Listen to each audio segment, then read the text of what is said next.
Mercredi 22 février 2023, mercredi des cendres. Première lecture.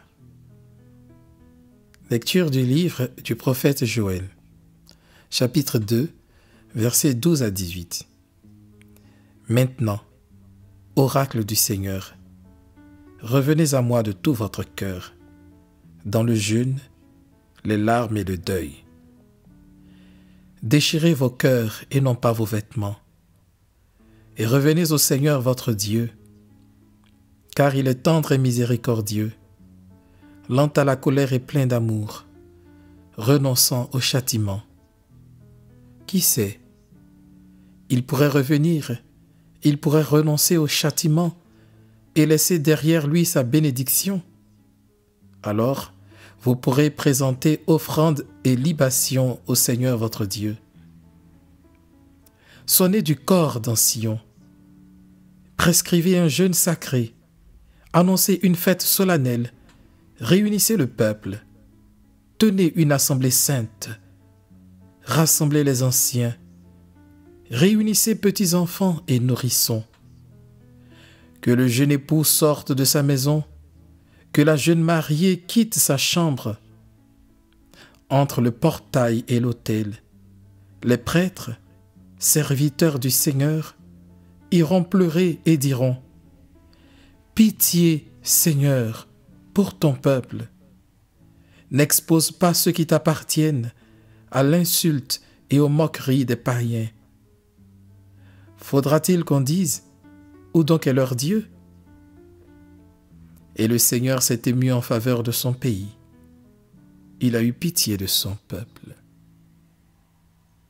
Parole du Seigneur. Nous rendons grâce à Dieu. Laissez-vous réconcilier avec le Christ, votre frère.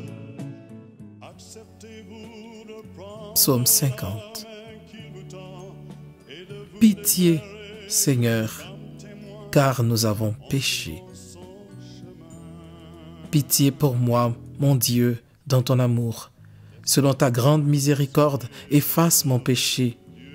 Lave-moi tout entier de ma faute. Purifie-moi de mon offense. Pitié, Seigneur, car nous avons péché. Oui, je connais mon péché. Ma faute est toujours devant moi. Contre toi et toi seul, j'ai péché. Ce qui est mal à tes yeux, je l'ai fait. Pitié, Seigneur, car nous avons péché. Crée en moi un cœur pur, ô mon Dieu. Renouvelle et raffermis au fond de moi mon esprit. Ne me chasse pas loin de ta face, ne me reprends pas ton Esprit Saint. Pitié, Seigneur, car nous avons péché. Rends-moi la joie d'être sauvé, que l'Esprit généreux me soutienne. Seigneur, ouvre mes lèvres et ma bouche annoncera ta louange.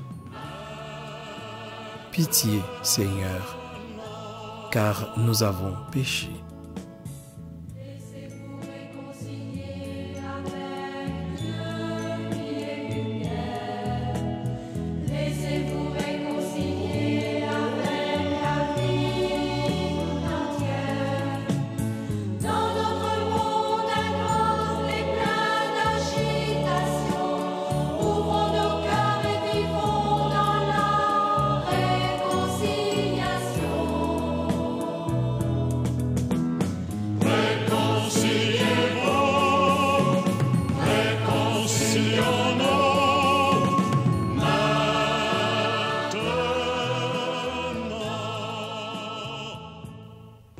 Deuxième lecture.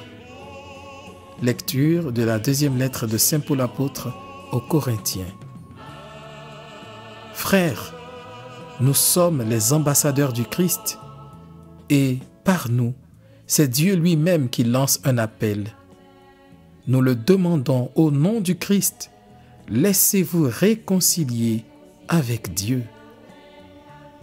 Celui qui n'a pas connu le péché Dieu l'a pour nous identifié au péché, afin qu'en lui, nous devenions justes de la justice même de Dieu.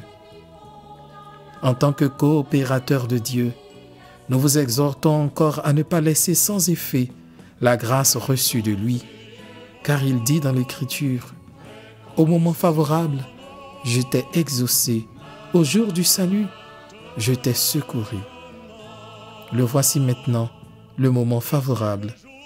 Le voici maintenant, le jour du salut. Parole du Seigneur. Nous rendons grâce à Dieu. La réconciliation entre les nations, entre Évangile de Jésus-Christ selon saint Matthieu. Chapitre 6, versets 1 à 6 et 16 à 18. En ce temps-là, Jésus disait à ses disciples, « Ce que vous faites pour devenir des justes, évitez de l'accomplir devant les hommes pour vous faire remarquer. Sinon, il n'y a pas de récompense pour vous auprès de votre Père qui est aux cieux. Ainsi, quand tu fais l'aumône, ne fais pas sonner la trompette devant toi, comme les hypocrites qui se donnent en spectacle dans les synagogues et dans les rues pour obtenir la gloire qui vient des hommes. Amen, je vous le déclare, ceux-là ont reçu leur récompense. Mais toi, quand tu fais l'aumône, que ta main gauche ignore ce que fait ta main droite, afin que ton aumône reste dans le secret. Ton Père qui voit dans le secret te le rendra. Et quand vous priez, ne soyez pas comme les hypocrites. Ils aiment à se tenir debout dans les synagogues et au carrefour pour bien montrer aux hommes quand ils prient. Amen, je vous le déclare, ceux-là ont reçu leur récompense. Mais toi, quand tu pries, retire-toi dans ta pièce la plus retirée, ferme la porte et prie ton Père qui est présent dans le secret. Ton Père qui voit dans le secret te le rendra. Et quand vous jeûnez, ne prenez pas un air abattu comme les hypocrites. Ils prennent une mine défaite pour bien montrer aux hommes qu'ils jeûnent. Amen, je vous le déclare, ceux-là ont reçu leur récompense. Mais toi, quand tu jeûnes, parfume-toi la tête et lave-toi le visage. Ainsi ton jeûne ne sera pas connu des hommes, mais seulement de ton Père qui est présent au plus secret. Ton Père qui voit au plus secret te le rendra. Acclamons la parole de Dieu. Louange à toi, Seigneur Jésus. abusé, oublié, repoussé. Réconcilions-nous avec tout l'univers, que notre monde soit achevé dans l'unité. Réconciliez-vous, réconcilions-nous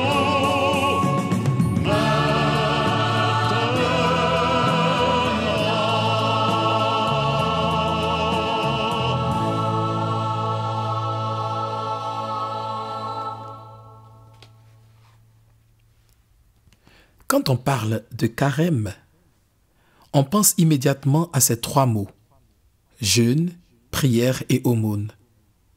Ce n'est pas faux. Jésus en parle dans l'Évangile. Mais il est davantage important de retenir ce pourquoi on met l'accent sur ces trois actions. Jésus lui-même le dit dans les premiers versets de l'Évangile. Pour devenir des justes. Être juste, c'est être ajusté à la volonté de Dieu. Mais attention, cela ne relève pas d'une initiative humaine. La justice est un don de Dieu, une grâce. Pour que nous devenions justes de sa justice, Dieu lui-même a identifié son Fils au péché, c'est-à-dire nous. Et pourtant, le Fils n'a pas connu le péché. Il n'avait pas besoin d'être justifié. Dieu a donc agi de la sorte uniquement pour notre salut, et ce, de manière absolument gratuite. nous fait remarquer l'apôtre Paul. Par sa miséricorde et par le don de son amour et de sa tendresse, Dieu nous justifie. Il nous reste juste à accueillir cette justification que Dieu nous offre. C'est ainsi qu'il faut comprendre l'idée d'agir pour devenir juste. Saint Paul, dans la deuxième lecture, parle de coopération. Coopérer à la grâce de Dieu consiste à laisser celle-ci faire effet en nous. Autrement dit, à Carême, je jeûne, je prie et je partage afin de permettre à cette grâce de justification que Dieu m'a offerte d'agir en moi et de produire des fruits. Coopérer à la grâce n'est pas aisé. Cela nécessite naturellement des efforts, des exercices. On parle d'ascèse pour faire référence à ces exercices spirituels. Selon le pape François, dans son message pour ce carême 2023, et je cite, « L'ascèse de carême est un effort toujours animé par la grâce pour surmonter nos manques de foi et nos résistances à suivre Jésus sur le chemin de la croix. » Fin de citation. En définitive, le jeûne, la prière et l'aumône sont des œuvres ascétiques que nous propose le carême pour vivre de la grâce qui rend juste. Le but du jeûne ou des privations, dans l'esprit du carême, c'est de nous rendre plus forts pour lutter contre l'esprit du mal, comme le dit la prière d'ouverture. Plus la chair est affaiblie dans ses désirs et ses plaisirs de façon volontaire, pour l'amour de Dieu, plus l'esprit est enclin à rechercher et à accomplir la volonté de Dieu. Alors cette parole de Paul trouve tout son sens.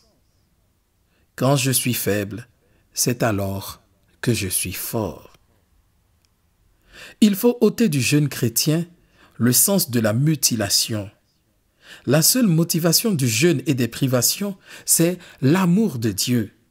Entraîner sa volonté à toujours choisir Dieu et non le mal, ni ses plaisirs et désirs égoïstes. Cela permet aussi de distinguer le jeûne chrétien de toute autre forme de jeûne.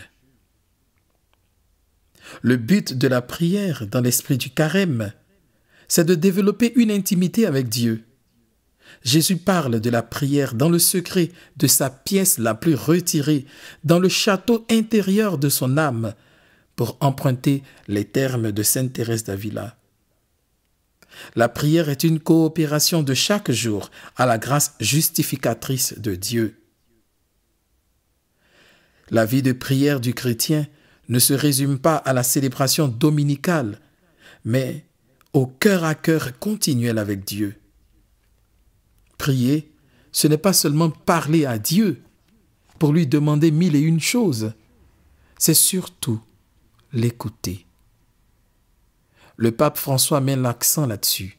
Je cite, « Le carême est un temps de grâce dans la mesure où nous nous mettons à l'écoute de celui qui parle. » Et comment nous parle-t-il? Avant tout dans la parole de Dieu que l'Église nous offre dans la liturgie. Ne la laissons pas tomber dans le vide. Si nous ne pouvons pas toujours participer à la messe, lisons les lectures bibliques jour après jour, y compris avec l'aide d'Internet. Fin de citation. Ce dont il est question, ce n'est pas de multiplier les temps de prière, de prendre des résolutions pour prier plus. Il est plutôt question de prier mieux, en développant le sens de l'écoute de la parole de Dieu. D'aller au désert en éliminant tous les bruits intérieurs et extérieurs afin d'écouter la voix de Jésus seul, comme les disciples après la transfiguration. Être seul avec le seul. Le but de l'aumône dans l'esprit du carême, c'est de vivre en ambassadeur du Christ, comme dit saint Paul. Bien sûr, il ne s'agit pas de se faire remarquer comme un généreux donateur, mais de faire ressentir à tous la tendresse et l'amour de Dieu. ce n'est pas moi qui donne, mais c'est Dieu lui-même. Je ne suis qu'un serviteur quelconque, outil de sa grâce. Ce n'est pas moi qui vis, mais c'est le Christ qui vit en moi, dira saint Paul. Ainsi, le Christ vit et agit en moi lorsque je partage. Par l'aumône et le partage qui nous inscrivent dans la perspective de la fraternité humaine, nous mettons en évidence la dimension synodale du chemin de Carême, comme le dit encore le pape François dans son message pour le Carême. Nous tenons de la sorte la main de nos frères et sœurs et nous marchons ensemble vers le Christ. Car nous n'avons pas que nos biens à partager, mais encore plus notre expérience de la grâce, notre vie de foi. Ce partage pourra résonner en nos frères et en nos sœurs comme un appel à se réconcilier avec Dieu. En définitive, partager pendant le carême, c'est donner Dieu aux autres. Nous pouvons conclure avec les mots mêmes du Saint-Père. Je cite, « Que l'Esprit Saint nous fasse vivre ce carême dans l'ascèse avec Jésus pour faire l'expérience de sa splendeur divine et ainsi, fortifiés dans la foi, poursuivre ensemble le chemin avec lui, gloire de son peuple et lumière des nations. Amen. »